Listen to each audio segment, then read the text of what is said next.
Hello everyone, welcome to Adventures Programming, and today we are going to make a program in Python to remove the duplicate elements from the list. Okay, so first I will take the input of list 1, list.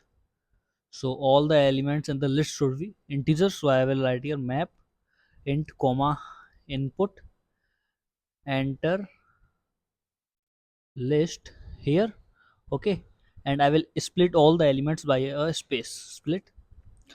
Okay, and now I will start a for loop for I in list 1. Okay, and I will take another list 2 equal to empty list. Okay, and here I will write a condition if I not in list 2.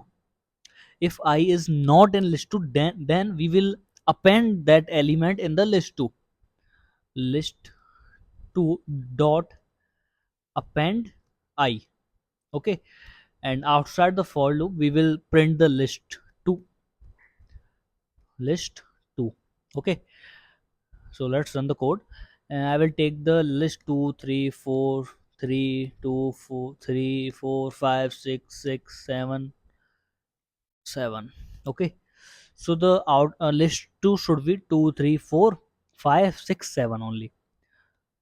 2 3 4 5 6 7. Okay, I hope you understand the question. See you in the next video.